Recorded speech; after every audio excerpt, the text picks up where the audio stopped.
So today's video guys is samahan nyo ako, magugulo ko dun sa trabaho ng asawa ko.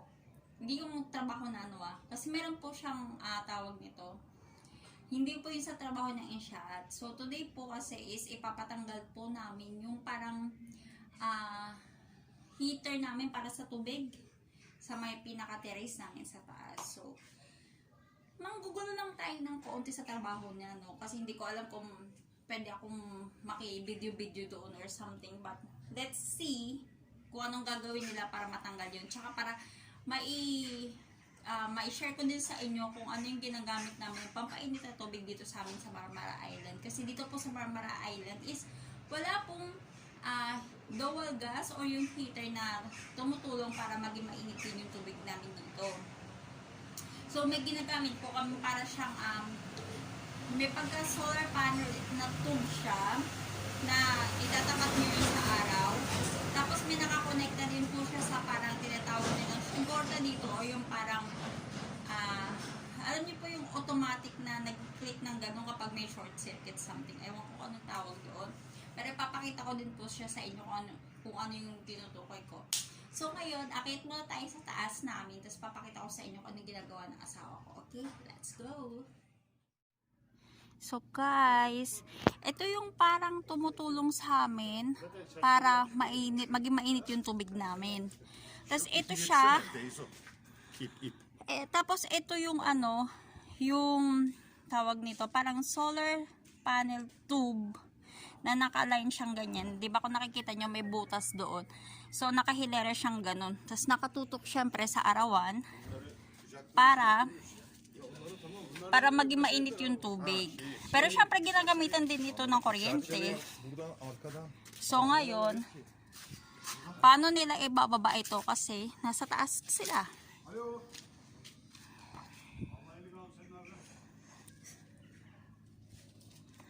So ayan.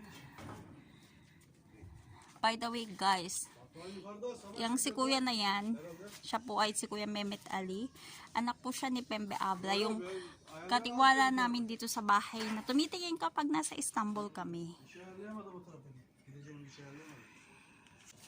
So ayan guys, syempre nasa taas tayo. Ayan, binubuhat na nila ang init. Ayan na guys. Ama bunu bir bırakalım ya önce. Ağır geldi oğlum. Yok yok ağır değil. Vallahi mı? Bunu merdivenlerden atacaksın abi. Başka yolu yok. Al abi sen.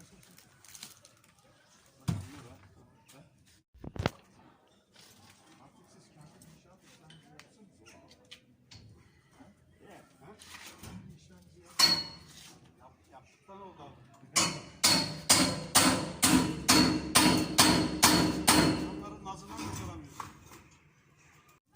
Tignan nyo guys, ang ganda lang naman dito sa rooftop namin, di ba? Kita nyo yung bundok doon. Ayan, di ba? Tapos, kita mo rin dito yung tawag to seaside. Pakita ko sa inyo. Ayan, di ba? Pwede kang tumambay dito sa aming rooftop. Ayan! May padagat si Mayor dito sa gilid. Ang ganda, di ba? Kita mo yung barko doon.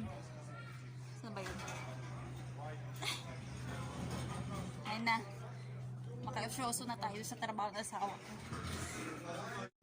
Yok ki oğlum. Alın bunu aşağı. Arda.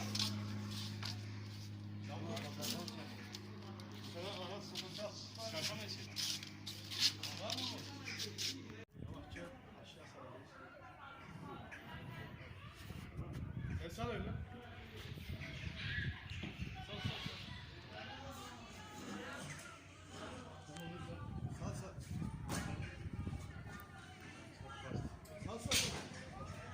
Açma abi oraya açma. Çık orada bırak sen orada. Bırak kendi var. Nasıl abi ya? Onu ya kenara koyarız da. Bırak sen bırak.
God, success. Grabe, pinagpawisan ako dun sa dalawa. Diyos ko, yung aming bintana, ang salamin, baka matamaan at mabasag. Pinagpawisan ako sa kanila. Pero at least success. Pero hintayin lang natin yung isa pa. Meron pa. Mas mabigat to.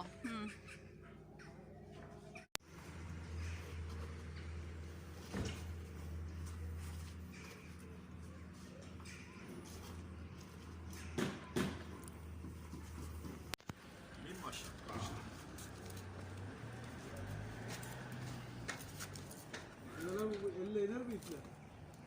Sonlar arınlar. Kızıl ipi sarar şeye. Hadi. Telefonu çeker mi oğlum? Sal abi ya. O bende rahat ol. Oradan tutaş yerim var mı? Dur. Dur. Bir dakika sarayım. Bakayım mı? Bırak ya o kendine.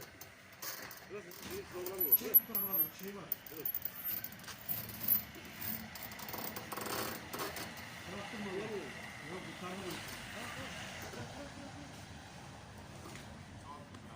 Her şeyin bir şeyi var. Buldum bak. Yok.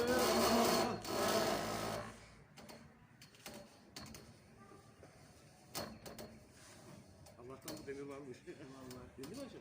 İniyor sal abi.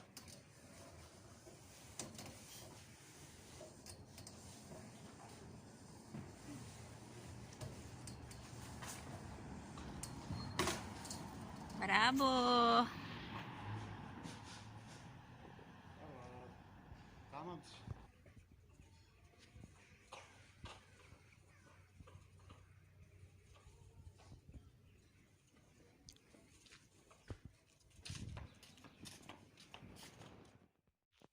Bali guys, ito yung sinasabi ko sa inyo kaninang shigorta na ino-on and off namin every winter kapag gusto naming maligo. So parang ito yung switch off and on namin. Tapos, ito na yung aming bagong heater sa tubig. So, ito yung parang pinaka-adjustan namin ng temperature. Sa ngayon nakapatay siya kasi hindi pa namin kailangan gamitin. Kasi hindi pa naman ganun kalamig yung tubig. Kumbaga parang warm pa yung lumalabas na tubig sa kanya. So hindi pa namin kailangan i-adjust yung temperature niya. Tapos ito din is electric. So ang disadvantages lang yan is kapag walang electric, syempre wala kang tubig na mainit. So, ito na yung bago namin ngayon. So, and guys, natapos na yung trabaho dito banda. Malinis na siya. Nawala na yung dati namin ginagamit na pampainit ng tubig na umiinit siya gawa ng gawa ng araw. Tapos, nakakonekta din siya sa kuryente. So, kailangan mo lang i-on and off yung tinatawag nilang shigorta dito pag gusto mo siyang uminit ang tubig. Pero syempre hindi agad-agad iinit yun. It takes 30 minutes bago pa siya uminit. So, kapag ang style namin, kapag gusto naming maligo, so ahead of time, binubuksan na namin yung parang pinaka-shigorta niya para uminit yung tubig. So, ayan guys. So, hanap ako ng magandang view bago ako magpaalam sa inyo. So, dito tayo sa aming seaside park. So yun guys, maraming salamat sa pagsama sa akin sa araw na ito. Kung nagustuhan niyo po ang aking video, don't forget to like and share. At kung di pa po kayo nakapag-subscribe, please subscribe to my channel para na-update ko po kayo every time na gumagawa po ako ng bagong video. So see you again next time guys. Bye!